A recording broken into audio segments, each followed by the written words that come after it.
what I'm talking about. Wait! Okay, now, from the beginning. Are you ready? All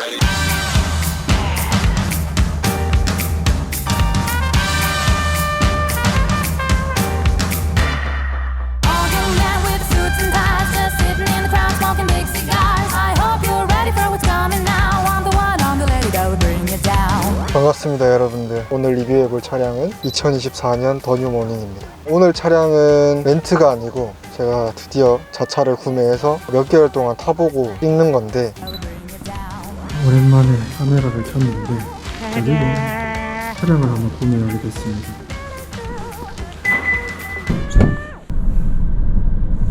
사자마자 찍어서 올리려고 했는데 미루다가 오늘 찍게 되었습니다. 차량 옵션 같은 경우에는 썬루프 빼고 풀 옵션으로 구매를 했고요. 막상 구매를 하고 나니까 차량 유지비가 많이 들더라고요. 보통 차량 유지비라고 하면은 차값, 보험비, 톨비, 유류비 등등 이렇게 생각을 하시는데, 차 실내나 아니면 외관을 뭐 청소하거나 가꾸는데 또 소모품들이 많더라고요. 그것들 요것저것 사다 보니까 유지비가 많이 들지 않았나 생각이 들고, 제가 먼저 샀던 거는 세차용품이었던 것 같습니다.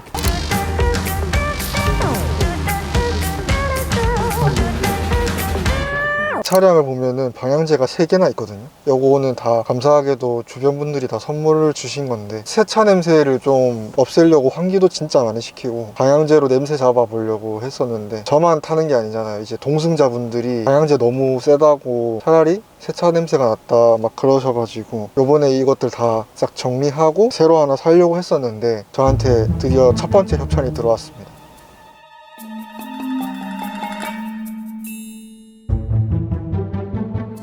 벤볼릭이라는 회사에서 협찬을 제안 주셨는데, 진짜 믿으실지 모르겠지만 방향제 사려고 진짜 찾아보고 했거든요. 일단 뜯어보면서 한번 구성품을 한번 보겠습니다. 큰일 났어요. 방금 보신 그 장면에서 마이크가 꺼졌습니다.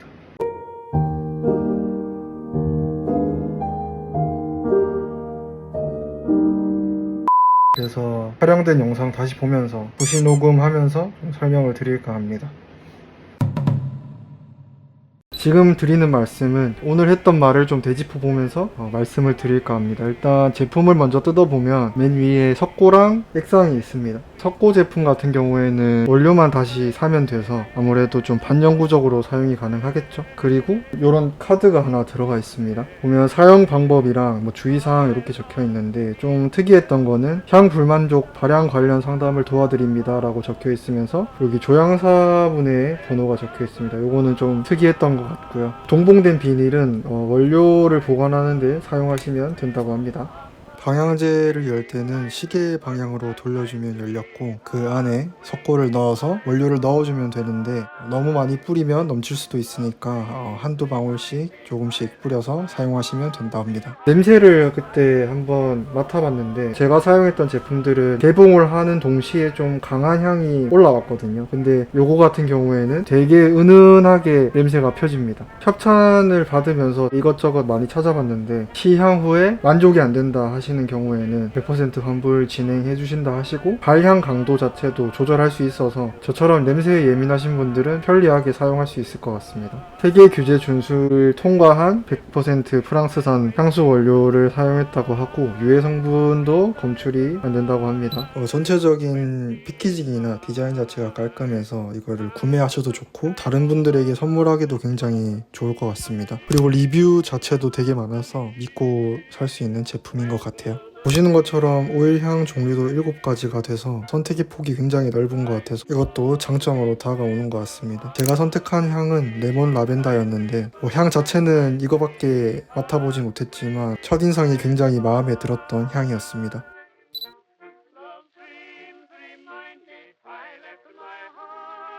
제가 지금 차량 산지가 한 4개월 정도 넘었거든요. 주행거리가 한 8,000km 지금 됐는데 일부러 좀 많이 타고 다녔습니다. 영상을 안 바쁠 때 찍지 않을까 생각하면서 좀 무리하면서 다녀봤는데 이미 제가 모닝 영상 한번 찍었었죠. 그 모닝 어반이랑 똑같습니다. 다를 게 별로 없어요. 어댑티브 크루즈 컨트롤이 들어가 있냐 없냐의 차이일 뿐이고 사실상 거의 같은 차라고 봐도 무방한 게 이번 시리즈가 페페리라고 합니다. 페이스 리프트죠. 풀 체인지 하고 페이스 리프트 하고 요 순서가 보통인데 뭐 말이 많죠. 개발비 이슈도 있을 거고 그래서 그런지 풀 체인지가 되지 않고 그냥 페이스 리프트, 이제 외관 몇 가지 편의 기능이 추가된 것 외에는 뭐 크게 다를 게 없습니다. 방금 말씀드렸다시피 이제 외관이 꽤 많이 바뀌었죠. 이게 모닝이 맞나 싶을 정도로 포스가 넘치고 잘생겨졌거든요. 원래 우리가 생각하던 그런 둥글둥글하고 귀여웠던 모닝 이미지를 탈피하고 과감하게 들어선 디자인인 것 같습니다. 일단 경차 최초로 LED 프론트 램프가 들어가 있고 제가 직접 촬영은 하지 못했지만 양옆에 주간 주행등 있죠. 그거는 방향 지시등이나 비상 깜빡이를 켰을 때 잠깐 꺼졌다가 점등이 정지되면 다시 돌아오는 그런 시스템을 가지고 있고요. 뒤쪽에 있는 램프도 일자로 쭉 이어진 것 같이 돼 있어서 전반적으로 차량이 확실히 커 보입니다. 앞뒤로 이런 라인들이 있어서 좀 커 보이는 거겠죠. 그리고 휠은 16인치 휠이 장착돼 있고 기본은 당연히 깡통 휠이고 옵션을 좀 추가하면 14인치 알로이 휠이 장착돼서 나옵니다. 범퍼 하단 부분을 보면 레이더가 하나 있죠. 하이패스 룸미러 쪽에 카메라가 하나 있는데 이 두 개를 사용해서 어댑티브 크루즈 컨트롤이 작동이 됩니다. 다만 그 전자식 파킹 브레이크가 없어서 일정 속도가 떨어지면 그 기능이 풀려서 길이 되게 많이 막히는 시내나 출퇴근길에는 사용하기에는 그렇게 적합한 기능은 아닙니다. 장거리, 고속도로 운행이 많으신 분들한테는 굉장히 편리한 기능인데 제가 차를 가져올 때도 그렇고 최근에 본가에 다녀올 일이 좀 있어서 자주 차를 끌고 갔었는데 이 기능 덕분에 부산 서울을 되게 편하게 왔다 갔다 했습니다. 그 다음으로 말씀드릴 게 스타일 옵션인데 요거는 무조건 넣으십시오. 차가 가지고 있는 이미지가 달라집니다. 아마 스타일 옵션을 안 넣으면 센터 쪽 일자등이 빠지고 일반적인 누런 램프가 들어갑니다. 되게 별거 아닌 것 같은데 차가 질리지 않고 나중에 저희가 중고차로 되팔 때 그 역할을 되게 톡톡히 할 것 같습니다. 실내로 좀 들어와 보면 사실 인터페이스는 유사합니다. 아날로그식 계기판에서 디지털 클러스터로 변경된 게 가장 크고요. 실내 색상들을 좀 잘 뽑아놓은 것 같아요. 다크 그린, 브라운, 블랙 이렇게 세 가지 색상으로 선택을 할 수 있게끔 되어 있는데 처음 더 뉴 모닝이 출시하고 나서 여러 영상들을 보는데 저는 브라운 색상을 해야겠다고 또 마음이 가더라고요. 외장 색상 같은 경우에는 화이트, 밀키 베이지, 어드벤처러스 그린, 실버, 레드, 그레이, 블랙으로 이루어져 있습니다. 저는 화이트랑 어드벤처러스 그린 요 두 가지를 놓고 고민을 좀 많이 했었는데 아무래도 한국인이라면 화이트 색상이죠. 최종적으로 화이트를 선택해서 차를 뽑았는데 하나둘씩 더 뉴 모닝이 길에 많이 보인단 말이죠. 뭐 그 중에는 고민했던 어드벤처러스 그린 색상의 차량들이 좀 보였는데 또 막상 보니까 저 색상을 할 걸 그랬나 하는 후회가 되기도 해서 차량 구매하실 때 발품도 많이 팔아보시고 직접 시승도 해보시면서 좀 신중하게 고르시는 걸 추천드립니다.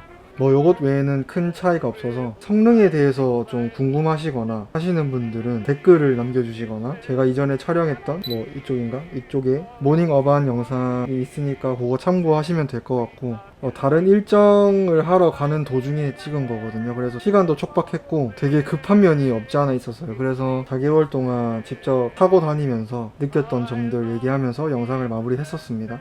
일단 유지비 얘기를 먼저 해보면 60개월 할부로 구매를 했고 한 달에 대략 35만원 정도 할부금이 나가고 있습니다. 그리고 유류비 같은 경우에는 생각보다 많이 안 들어요. 평균적으로 한 달에 20만원 정도 썼던 것 같은데 제가 지금 4개월 됐는데 주행거리가 8,000km잖아요. 대충 나누기 해보면 한 달에 2,000km 정도 탄 건데 풀 주유를 하면 470에서 500 사이 이렇게 왔다 갔다 한단 말이죠. 그렇게 따지면은 5만원 정도 잡고 계산을 해보면 유지비 계산하실 때 편하실 것 같아요. 그리고 보험비는 지금 만으로 28살인데 100만원 초반대가 나왔습니다. 12개월로 계산해보면 9만원 정도 나오고 자동차세는 8만원 나왔었습니다. 요 금액은 되게 제가 러프하게 잡은 거기 때문에 그냥 참고 정도만 해주시면 되고, 운행하면서 느꼈던 장점 중에는 경제적인 거? 그게 제일 컸던 것 같아요. 일단 톨게이트비 반값, 공영주차장 반값, 뭐 큰 차들도 주유 할인 카드가 있지만 경차 주유 할인 카드가 있죠. 환급금이라는 개념이 있습니다. 그래서 주유할 때마다 일정 금액을 계산해서 총 주유비에서 금액을 차감해주는 건데 꽤 유의미한 할인이 들어간다고 생각해요. 뭐 환급금을 제외한 나머지 주유소 자체 할인은 그 카드 이용 실적에 따라서 좀 달라지긴 하는데, 그 실적을 채웠다는 가정하에 제가 최대로 받았던 할인은 5만원 주유했다고 하면 한 35,000원 정도 결제가 됐던 그런 기억이 있는데, 그렇게 생각하면 꽤 메리트가 있죠.